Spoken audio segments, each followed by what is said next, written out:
Então vamos lá, esse é o Giro da Bolsa, um programa semanal com as principais notícias do mercado financeiro na semana. Tudo aqui compiladinho, num programa só para você aí que não tem tempo a perder, né? Quer ver aqui o programa tudo juntinho. E aí, como é que funcionam as regras disso aqui? A gente vai dar um panorama geral do mercado, a gente vai trocar uma ideia, a gente vai contar uma groselha? Vai contar uma groselha, porque ninguém merece ver vídeos sobre investimento em pleno 2023, né? Então a gente dá aquela trocada de ideia. Mas o negócio é o seguinte, você que é sardinha raiz, já deixou seu like na confiança antes do vídeo começar, e você que não é um sardinha raiz ainda, o que você vai fazer? Segura a mãozinha. Segura a mãozinha. Você vai segurar a sua mãozinha e vai considerar deixar o seu like ou se inscrever no canal depois que o vídeo te agregar de alguma forma.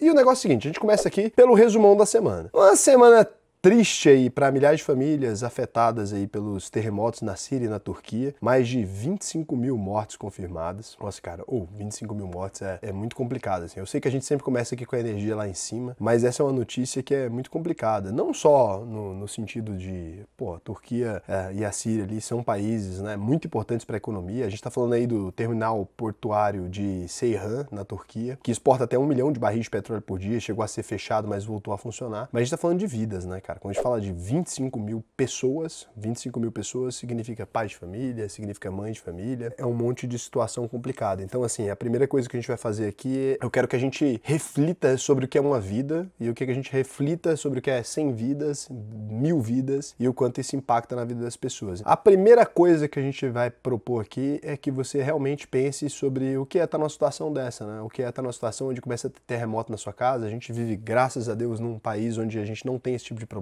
Entender que a economia se tratam de vidas muitas vezes, então fica aí, 25 mil mortes. Começa com a notícia que é muito triste pro mundo inteiro, né, cara? Não dá pra gente falar disso sem mencionar aqui. Então, em respeito a essas pessoas, a gente fica aí com uma notícia ruim, mas que é importante a gente mencionar porque foi um fato relevante no país. E aí, de outro lado, começou aí as temporadas de resultados, né, do quarto trimestre de 2022. Daqui a pouco a gente vai conversar um pouquinho sobre os balanços de BB Seguridade, são investimentos, Bradesco, Itaú, a TIM, que é a empresa aqui brasileira também, a Uzi Minas, a Alpargatas e a Klabin. Então a gente teve aí mais uma semana de falas do presidente e de aliados do governo contra a autonomia do Banco Central e a meta da inflação para 2023, que foi fixada em 3,25%. Para a gente entender o que é a autonomia do Banco Central, é simplesmente o Banco Central operando de maneira livre e não vinculada diretamente ao governo, e não com o governo podendo controlar. Isso é uma das coisas mais importantes, e é claro, aqui eu estou falando da posição de quem é um liberal e de quem defende liberdade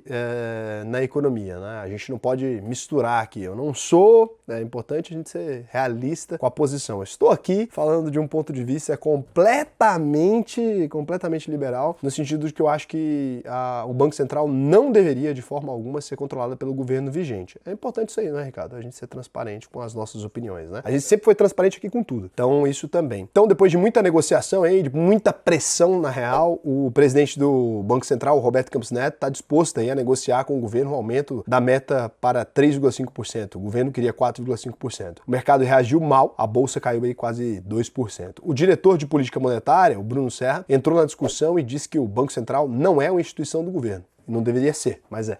No Brasil é. Isso aqui não é verdade. Ele citou o exemplo da Turquia, onde a inflação explodiu a 60% ao ano, depois do governo mexer na política monetária e baixar os juros na marra. A gente está cansado de saber que isso aqui não funciona. Acho que isso aqui é uma coisa, pelo menos que todos nós aqui nessa sala, nós concordamos, né? O governo, ele precisa respeitar quem sabe e quem está mexendo com o Banco Central ali, e não simplesmente mexer nessa taxa a qualquer custo. Ah, Raul, mas essa é uma posição liberal. Cara, ninguém é isento. Acredite, quando você vê uma informação, alguém fala assim, olha, eu sou isento, eu tô aqui defendendo a isenção, porque não existe. Então, pelo menos a gente é transparente com isso, como eu falei anteriormente. O ministro das Relações Institucionais, o Alexandre Padilha, colocou panos quentes na quarta-feira. Ele falou que não existe nenhuma iniciativa por parte do governo no sentido de mudar as regras do jogo para acabar com a economia do Banco Central, nem de tentar mexer na meta da inflação. Só que isso não é verdade. Na prática, a gente viu a semana toda todos os membros do governo, todas as pessoas que estão vinculadas ao Partido dos Trabalhadores, que é o partido que está governando o Brasil agora, tentando fazer questionamentos fortes ali ao Banco Central, tentando tecer críticas muito duras. Na prática, o que eles estão tentando fazer é reduzir a taxa de juros no momento, que pode acabar causando mais inflação. Então, assim, é necessário alguma política que coíba esse tipo de ação. A gente pode entrar num populismo, como já entramos antes, mas a gente também tem que tomar cuidado para não exagerar nesse populismo, para não transformar tudo isso num grande circo, assim como a gente já viu o Brasil fazer outras vezes e que levou a gente a situações muito ruins. Nos Estados Unidos, o presidente do Fed, que é o Jerome Powell, voltou a assustar os mercados. Em janeiro, o país criou mais vagas de emprego. E ele disse que esse aquecimento do mercado de trabalho pode pressionar a inflação e obrigar o Fed a subir mais juros, e por mais tempo que o previsto. O que acontece? Se a gente tem mais pessoas sendo empregadas, a gente tem também um aumento no poder de consumo. Se a gente tem um aumento no poder de consumo sem aumentar necessariamente a produção, a gente tem mais pessoas comprando e existe uma pressão para que os preços aumentem. É uma visão muito curto prazista, é óbvio que a longo prazo faz mais sentido a geração de emprego do que a falta dela, mas essa foi a posição aí do Jerome Powell e que talvez os Estados Unidos tenha que realmente subir a taxa de juros no momento ali. Ricardo tá ali querendo falar alguma coisa. Quer falar alguma coisa, Ricardo? Não, é só dizer Toma que minha isso água. aconteceu no México também, né? Subiram os juros demais lá, já tá em 11% ao ano lá. No Brasil tá em 13,75, tão pior que o México. Outro destaque na semana aí foi o balão espião que acabou abatido enquanto sobrevoava o território americano. A China disse que o balão tinha fins científicos, mas o governo americano acredita que se tratava mesmo de espionagem, o que causou mais mal-estar entre os dois países e a gente tá ali se encaminhando para a famosa armadilha de Tucídides. Vocês sabem quem foi Tucídides? Eu sei da história. Conta pra mim a história. Quando duas nações muito fortes estão a ponto de entrar em conflito, porque uma vai perder a soberania para a outra. É o seguinte, o que acontece? Quando uma potência, né, estabelecida, ela está sendo sobreposta por uma potência que está tentando se estabelecer, normalmente se considera que a gente tem uma guerra inevitável. Essa história diz respeito à Guerra do Peloponeso, né? Quando Atenas e Esparta tiveram um conflito ali causado pela preocupação espartana ali com o poder ateniense crescendo. Dá uma pesquisada depois que existem pessoas que dizem que a gente está num momento inevitável da história, onde a China e os Estados Unidos vão entrar num conflito. Isso porque os Estados Unidos ali representam Esparta nessa relação e a China representa Atenas, né? Um poder emergente ali, porque isso pode acabar colocando em risco ali a posição de poder, né, dos Estados Unidos, assim como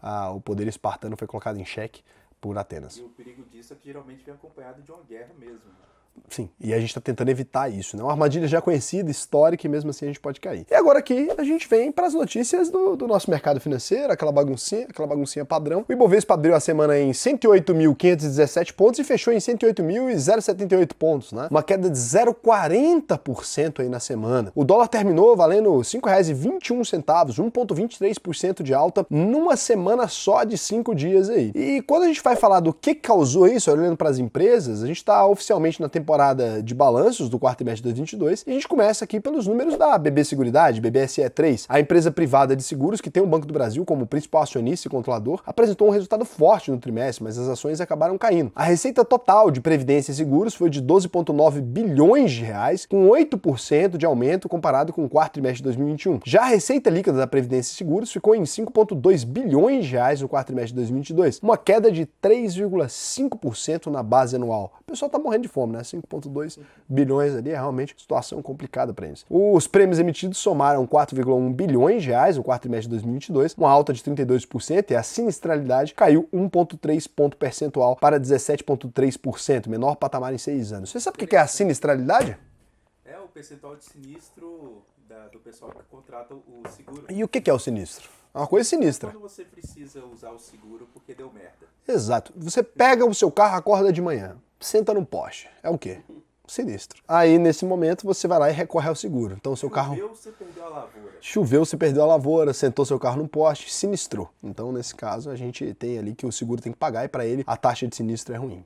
Agora, interessante essa taxa de 17,3, né? Muito saudável também. Tá saudável? Mas a BBSE sempre foi bonitinha. Como resultado, a BB Seguridade registrou um lucro líquido aí de 1,8 bilhão de reais, 47% acima do reportado no quarto trimestre de 2021. O maior destaque do período foi o resultado financeiro, de 457 milhões de reais no quarto trimestre e de 1,1 bilhão em todo o ano de 2022. A empresa também teve aí uma redução considerável no número de sinistros causados pela Covid-19 e um aumento nas vendas aí do seguro rural, capitalização e previdência. Como a notícia é muito positiva, o mercado financeiro, ele o quê? Caiu, né? 0,69% de queda a 35 R$35,95 o fechamento de BBSE, porque é a empresa que está na nossa carteira. Então, Bradesco aqui, BBDC4, né? A gente vai ver com algumas notícias aqui. Segundo o Ricardo, é de preparar o lencinho. Se você tiver com o lencinho no bolso, tira, para dar aquela chorada aqui, ó. É hora de chorar. De novo. Mas enxuga aqui delicadamente. Então o negócio é o seguinte, as ações de um dos maiores bancos privados do Brasil, com 77 milhões de clientes, caíram forte mais uma vez depois da divulgação do resultado trimestral. A margem financeira total foi de 16,6 bilhões de reais, queda de 1,7% na comparação com o quarto trimestre de 2021. Receitas de prestação de serviços de 9,2 bilhões de reais, o que representa uma alta de 4,4% na base anual. Despesas operacionais aí de 13,5 bilhões de reais, 4,8% acima dos 12,8 bilhões do quarto trimestre de 2021. Importante ser observado, a inflação também aumenta o custo da despesa operacional, porque tem um custo de papel, tem um custo sei lá o quê, tem um custo da impressão, energia elétrica, papapá. Então assim, o Bradesco reportou um lucro líquido de 1,6 bilhão, quedinha aí tranquila,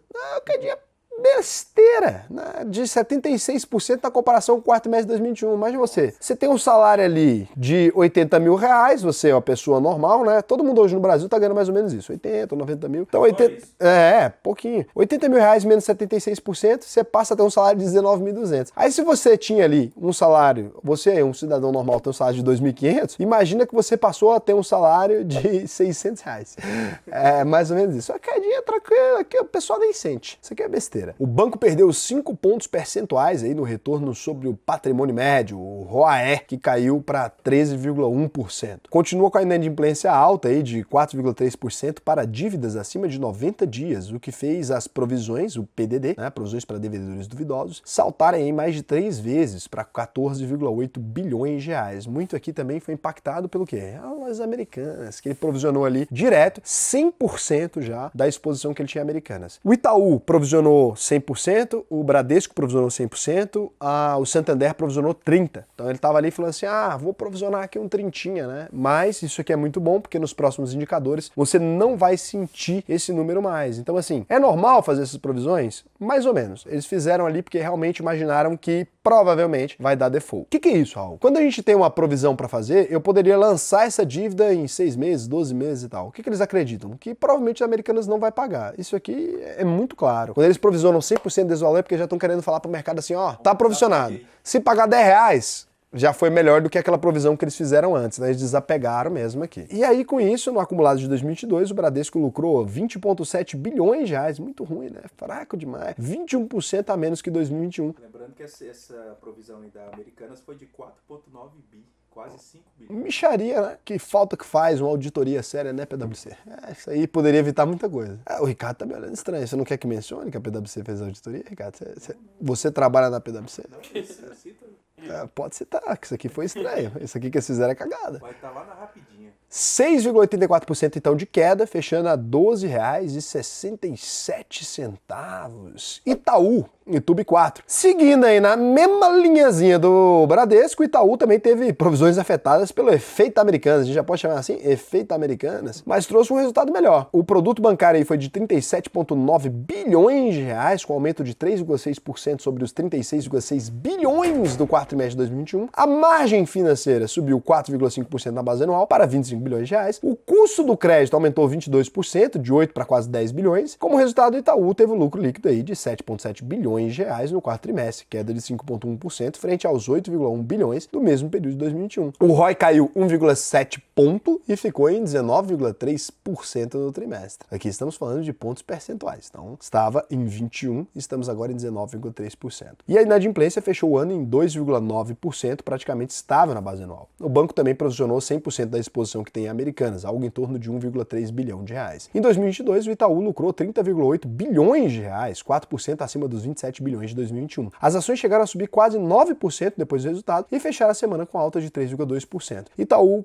portanto, aí, né, notícia negativa, fechando a R$ 25,80 com 3,25% de alta na semana. E a gente vem aqui agora para TIM S, né?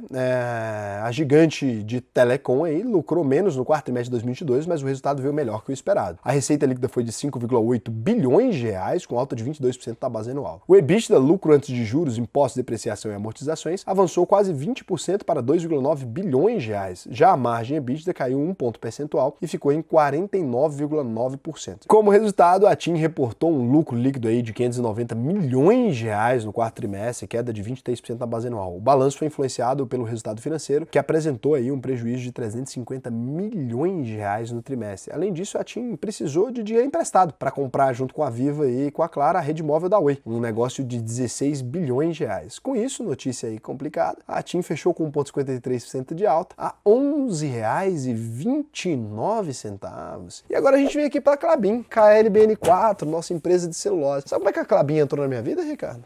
Como ela entrou na sua vida? Quando eu era criança, uma vez, eu estava ali na minha terceira série do ensino fundamental. Chegou um pessoal falando assim, quem é amigo do meio ambiente? Sei lá o quê. Daí me levaram para plantar uma árvore. E me deram uma carteirinha de amigo do meio ambiente com a logo da Klabin. E daí, quando eu fui crescendo, eu fui vendo a Klabin ali. Quando eu fui para a bolsa, eu fui pesquisar e encontrei a Klabin. E aí investi na Klabin por isso. Então você imagina, né? Dá resultado você corromper a alma das crianças. É importante. Você que tem um negócio, corrompa a alma das crianças. O que você pode fazer? Você que tem um supermercado de bairro, quando você vê os meninos com 10 anos, começa a dar balinha para eles. Sai ali e fala, ó, dá balinha. Quando o menino crescer com 18, ele começa a comprar no seu supermercado todos os dias. Então, uma das maiores produtoras de papel do mundo trouxe resultados bons no quarto trimestre de 2022. Centenário, hein? Pouca gente tem 100 anos. Sua avó não tem 100 anos, a Klabin tem. Talvez a avó de alguém tenha. A sua avó que tem 100 anos, ela é uma exceção, vai morrer em breve. Receita líquida aí de 5 bilhões... É verdade. Gente... Ué, a pessoa que tem 100 anos tá aqui, né? Vai ficar pra semente? Não. Isso aí não vai passar, não. Vai passar, pô. Não vai, não. Vai ficar pra semente? Não vai. Tá bom, a avó do Casé vai fazer 120.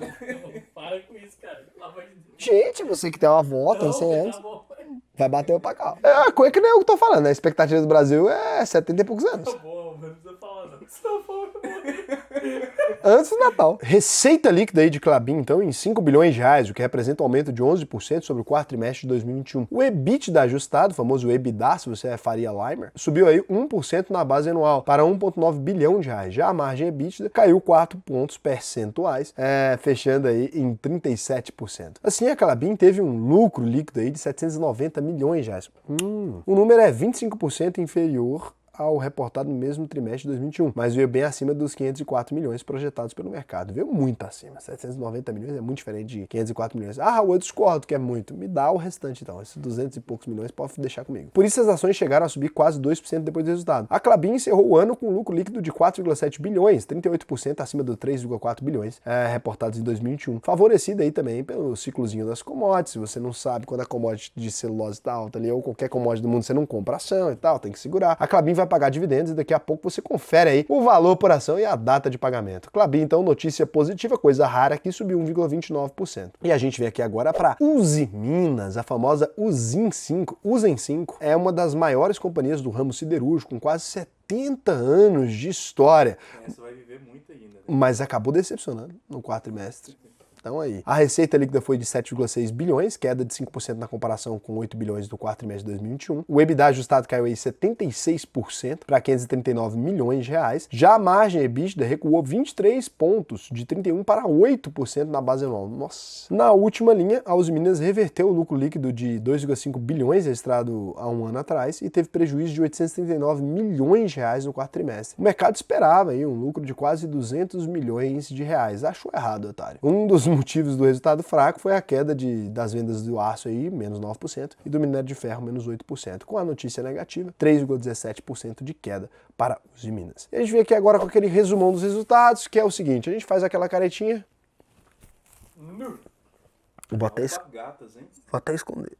Dá só uma olhadinha na parte. Não, mas a Alpargatas merecia destaque. 21 milhões de prejuízo. Isso aqui todo mundo ficou sabendo dessa notícia. Já é o segundo seguido.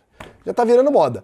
Alpargatas agora, o pessoal já dentro da empresa tá conversando assim, de quanto vem o prejuízo ano que vem. Já é assim que eles conversam, né? E agora aqui a gente vem pra... Havaianas, né? Dona da Havaiana. Quem não sabe quem que é Alpargatas, Ricardo? Pelo amor de Deus. Não sabe.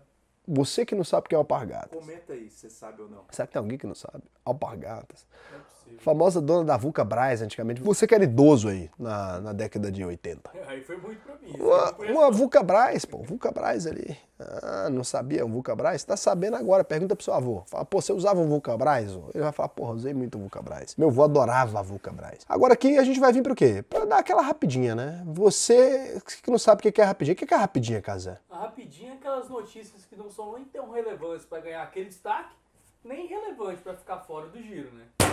É isso que é uma rapidinha. Então, as ações da Companhia Elétrica do Rio de Janeiro, famosa Light, LIGT3. Sabia que a Light está emitindo debênture no mercado de 30% mais CDI? 30 mais CDI. CDI está em 13,75, que é 40%. Vai quebrar antes do Natal. Tomara que não quebra, mas porra. Caíram mais de 20% nessa semana depois de uma reportagem do colunista Lauro Jardim, vulgo fofoqueiro da Globo, afirmar que a empresa estaria perto de entrar com pedido de recuperação judicial. Se não estava perto, agora tá. Depois que você jogou essa manchete aí, né? Lauro Jardim. Eu queria conhecer o Lauro Jardim. Esse cara comenta as coisas. Eu não sei onde que ele fica sabendo disso. A Light negou a informação e disse que contratou uma empresa de assessoria para melhorar a sua estrutura de capital. Conversa fiada. Isso aqui, o Lauro Jardim não ficou sabendo disso do nada, não. 20 centos de queda, então, a R$ 2,52. Outra empresa que assustou o mercado foi a Marisa. De mulher para mulher. Marisa!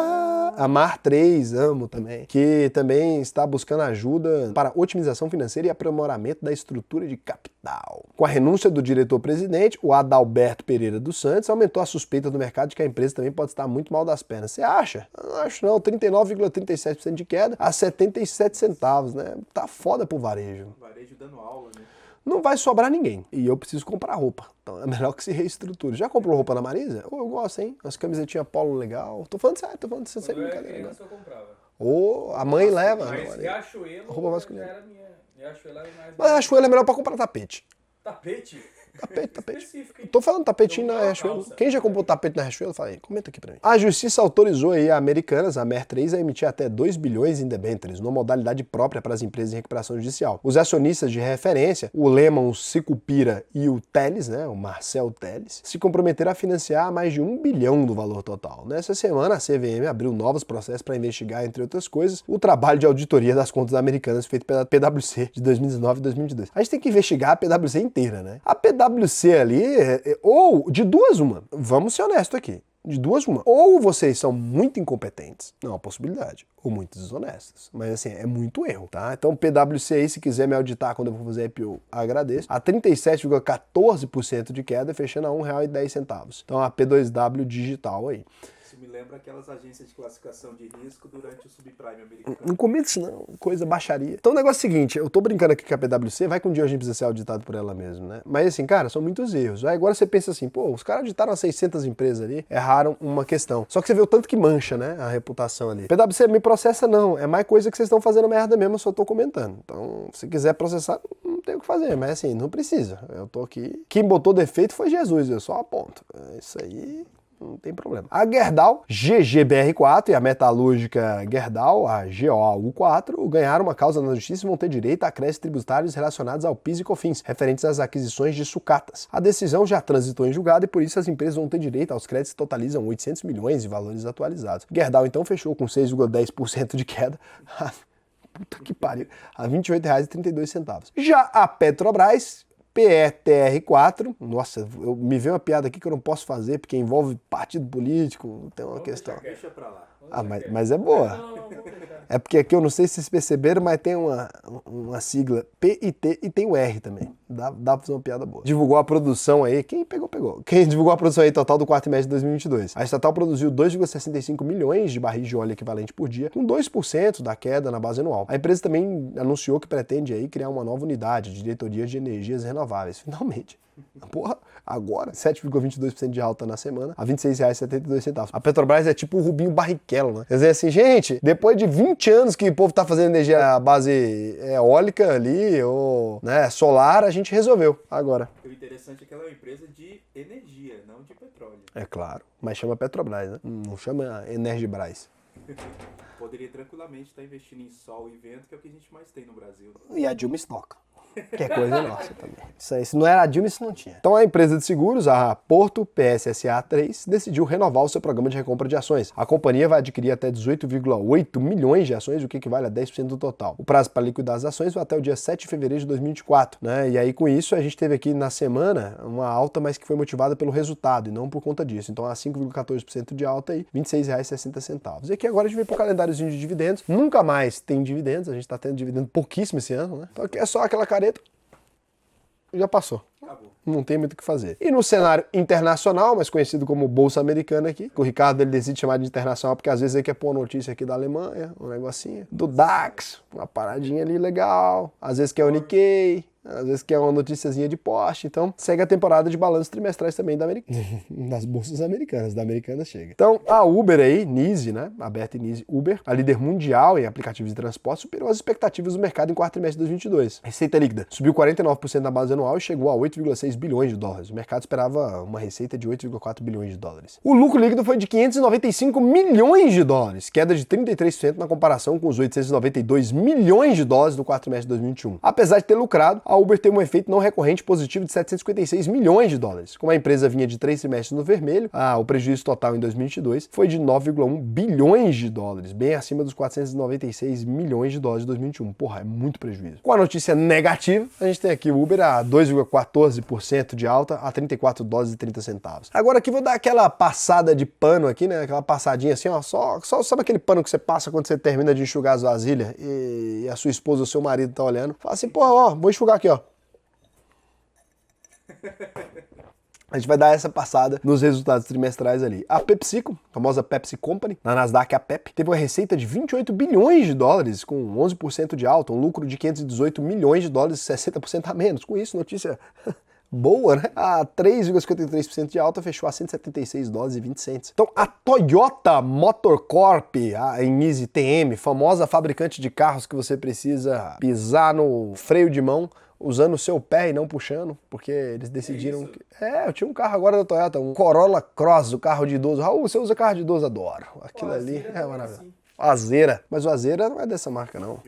Não vamos mencionar a Hyundai aqui. Hyundai não tá pagando, a Toyota tá subornando a gente. Então, tá cancelado a Hyundai. Então, a receita foi de 74,4 bilhões de dólares, mais 10% aí, né? E o lucro foi de 5,5 bilhões de dólares, 19% de queda aí. Então, Toyota Motor Company caiu 0,31% a 143 dólares e 42 centavos. E aqui agora, para manter a tradicional é a coisa mais importante desse programa. A gente vai falar aqui agora como é que fechou as criptos, né? Que não serve para nada, porque você vê no domingo e essa notícia é gravada na sexta, cripto muda muito rápido, mas a gente vem aqui com o Bitcoin, que abriu a semana valendo 22.900 dólares e valia na sexta-feira à noite 21.590 dólares, né? Perdeu aí 5,87% na semana. E o Ether, a moeda aí que o adolescente deve evitar cheirar, ou a moeda da rede Ethereum, sabia que cheirar Ether desmaia, né? Será? Quanto está hoje? É conhecido como Boa Noite Cinderela. Ah, é mesmo? É verdade. É isso? É isso. Perigosíssimo. Inclusive, evite tomar bebidas na balada que você deixou parada por muito tempo ali. Às vezes alguém pode ir lá e adulterar a sua bebida. E depois você pode acabar numa situação terrível aí, né? E não vai ser legal. Então, o Ether fechou aí a 1.511 dólares e 60 centavos, com queda aí de 7,23% na semana. E aqui agora a gente vem para uma coisa que você que está aqui esperou até agora para chegar. O que é? A UVP. A UVP. Do zero a investidor em 8 semanas. Se você quiser aprender a investir ainda esse mês, até o dia 28 de fevereiro, a gente está com o processo seletivo da UVP aberto. Raul, eu fiz a minha inscrição e ainda não me chamaram. Pessoal, em fevereiro aqui agora tem carnaval, tem muita coisa, né? Não, é sério. E aí, às vezes, aqui a gente fica com a fila um pouco maior do que o normal. Então, você pode ir lá preencher sua análise de perfil, eu vou te ensinar a investir se você for aprovado, mas a gente não consegue te garantir que eu te chamo ainda esse mês. Então, você pode se inscrever, mas a gente não tem garantia. E lembrando, se você não aprender a investir depois que você fizer o VP, eu devolvo 100% do seu dinheiro, não tenho reclamação, não reclame aqui. E outro detalhe aí, que a gente vai ter que conversar aqui agora no fim do mês, eu vou falar para vocês. O que você precisa é começar a organizar ali a questão da quantidade de água que você está tomando. A gente teve no Brasil no ano passado números recordes aí em problemas com os rins. Você ficou sabendo disso? Não fiquei sabendo. Pessoal não tá bebendo água, trabalhando muito em escritório, comendo muita gordura, porcaria e tal, e não tá bebendo água. Então, cuide bem dos seus rins para que você não tenha uma pedra no rim. Dói muito, dizem, né, que dói quase igual a dor do parto. Lembrando que refrigerante não é água, né? Refrigerante não é água e também suco de laranja não, que faz mal pros rins também. Então, um beijo para vocês e até a semana que vem.